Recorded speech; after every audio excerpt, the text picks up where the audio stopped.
Hey, folks, and welcome to today's episode of the Hospitable Hosts podcast. Today we have Niyi Adewole with us. He is a hospitable host that has hit over $100,000 in direct bookings, and we're here today to learn about how he has done it and some of the challenges he has faced along the way. If you like today's episode, please don't forget to give us a like, give us a share, and please leave us a rating on the podcast platform of your choice. Hey, Niyi. Thank you so much for joining us today. Great to have you here. Come on now, Miles. It's awesome to be here. Nice. Niyi, we've spoken before. Obviously, our listeners, though, they might not know much about you. So maybe you can give me a bit of a background on you, the properties you manage, and Ekabo Home, your business. Sure. So my name is Niyi Adewole. I am the leader and founder of Ekabo Home, and we manage about 30 short-term and mid-term rentals all around the metro of Atlanta. And I'm also the team leader and realtor for the Ekabo Home Realty team, and we help a lot of investors out here acquire short-term rentals. Nice. And in terms of hosting yourself, how many years has it been that you've been a short-term rental host? So I actually got into the game in February of 2021, and it's crazy to see how far we've come in a little over 3 years. But I started with one, and I now have 9 active short-term and mid-term rentals that are fully furnished and used and hospitable. Nice. That's awesome. And so I'm guessing maybe the majority of your bookings historically have come from Airbnb. Would that be fair to say? Absolutely. Airbnb is kind of the biggest marketing platform for that. And so historically, that has been where we've gotten most of our bookings. Awesome. But more recently, you have moved into the direct booking space, right? We have, and it's been amazing. So the cool thing about the direct bookings is it allows you to take away that element of Big Brother, right? So at times there may be something that goes wrong at a property. There may be like a water leak or like the storm that just passed. Like there's things happening with power and things of that nature.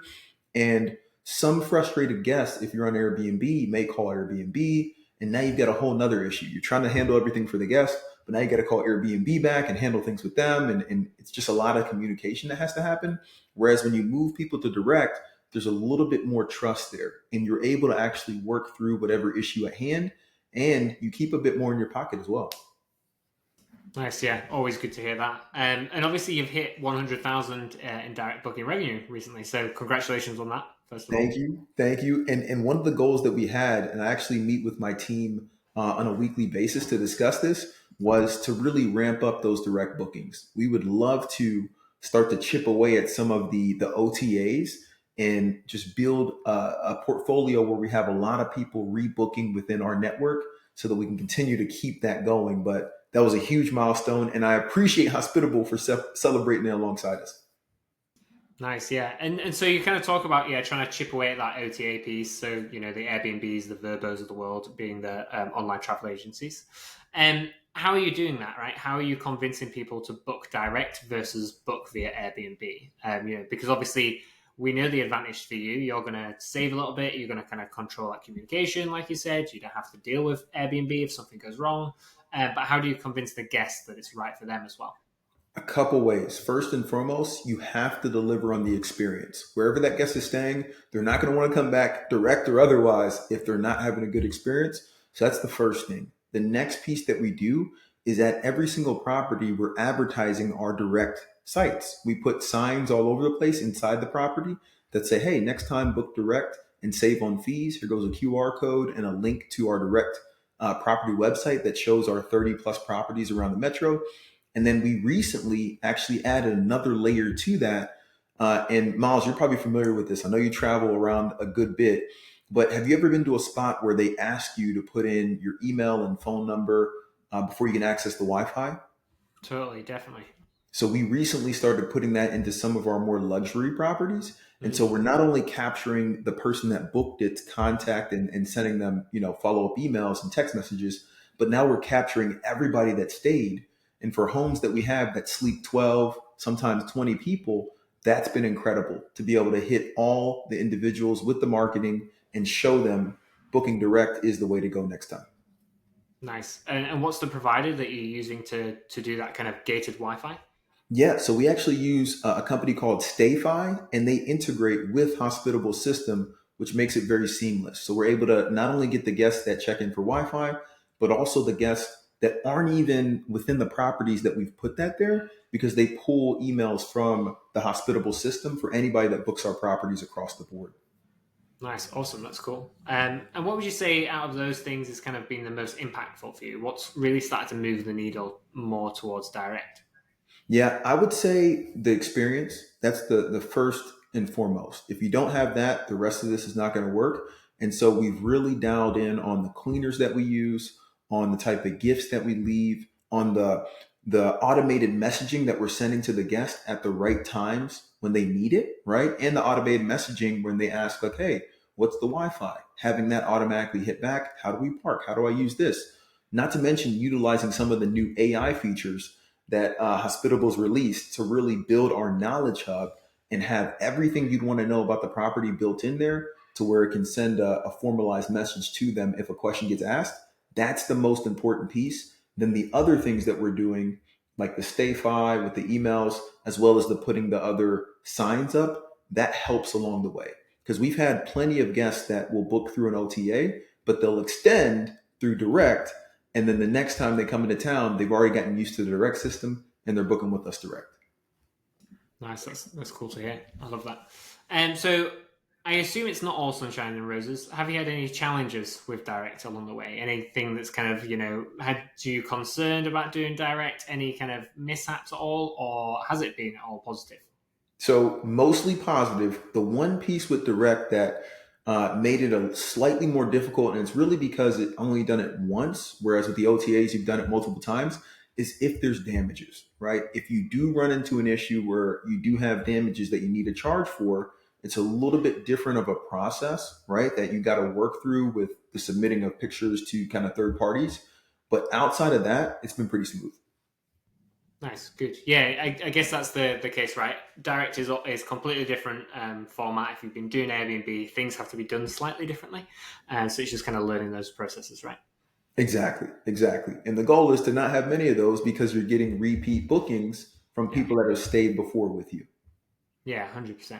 And how would you say Hospitable has helped with the direct journey for you? Because you could just go off and create your own website and figure out direct on your own, but obviously you are using Hospitable. What features in particular have really helped you to grow your business?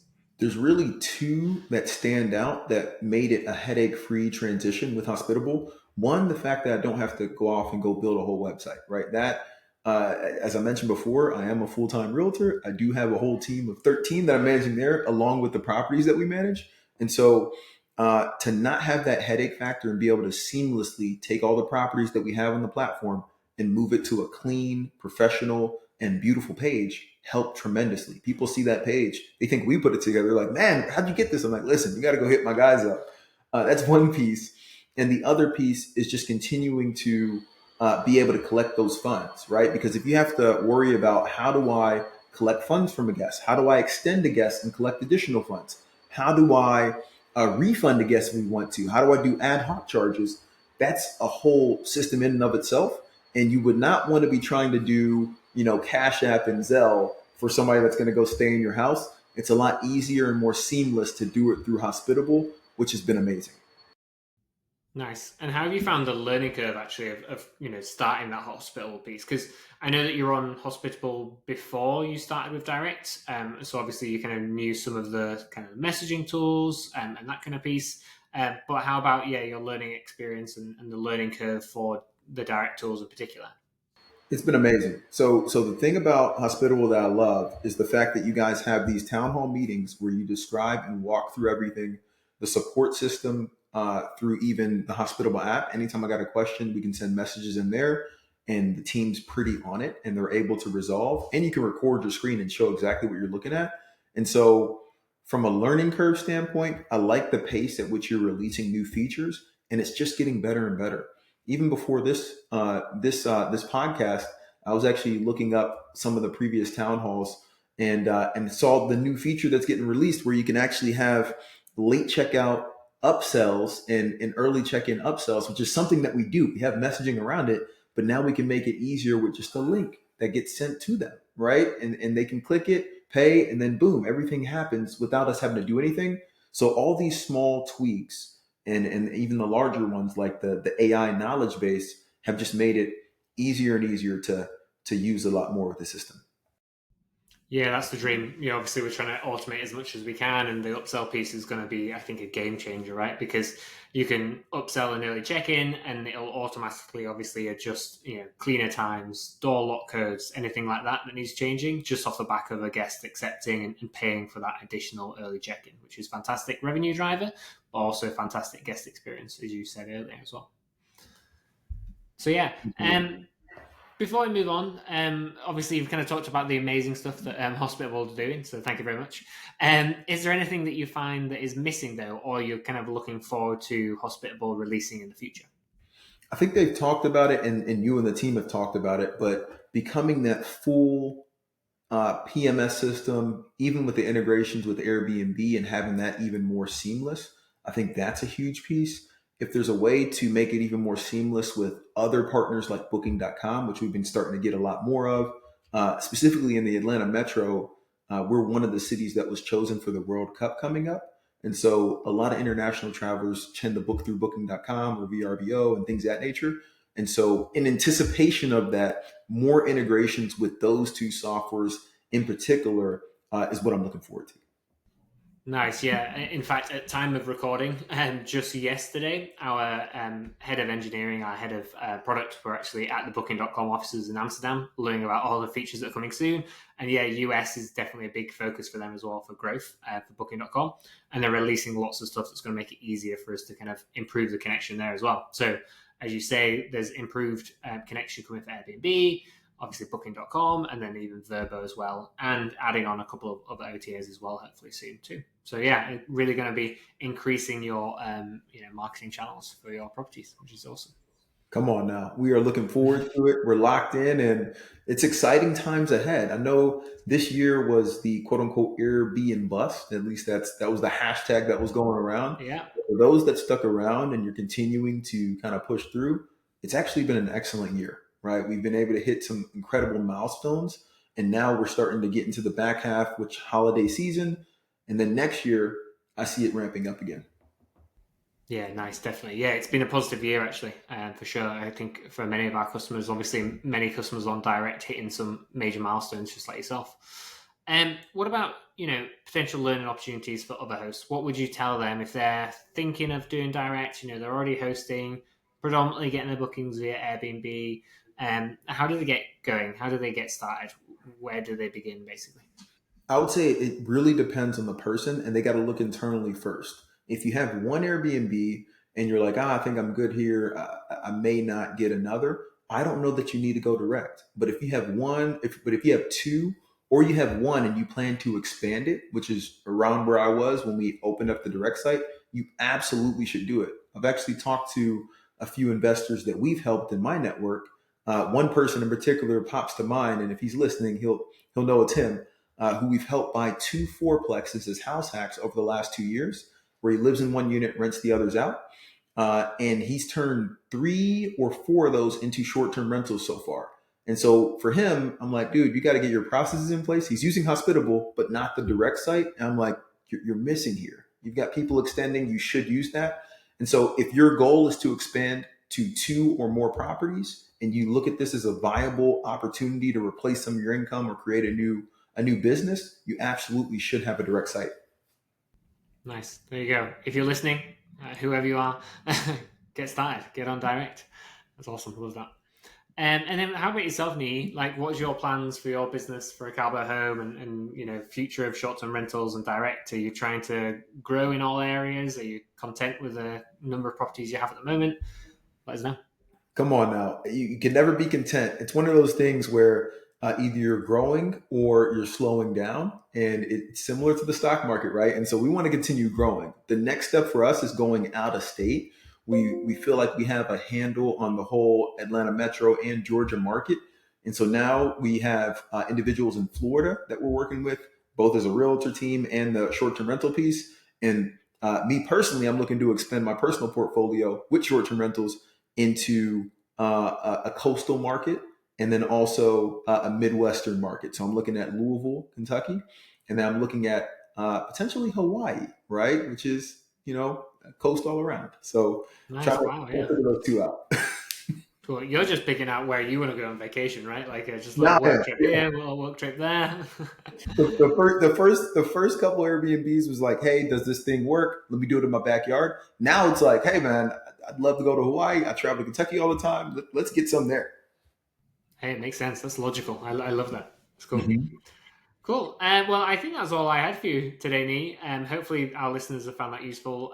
Maybe if anyone's in the Atlanta area wants to learn a bit more from you and your tips, where can they go to find out more about Ekabo Home? Well, we are on all the socials as well as Google. We're Ekabo Home, and that's spelled Ekabo Home. And Ekabo means welcome in Yoruba. So welcome home. Nice. I didn't know that. That's a fun little fact for today. Thank you. Sweet. Okay. Thank you very much. And thank you, everyone, for listening. Nee, it's been fantastic having you. Thank you, Miles. I appreciate it. Thanks for listening to today's episode, folks. If you enjoyed today's episode, please don't forget to give us a like, a share, and a rating on your favorite podcast platform. And listen out for more episodes coming soon.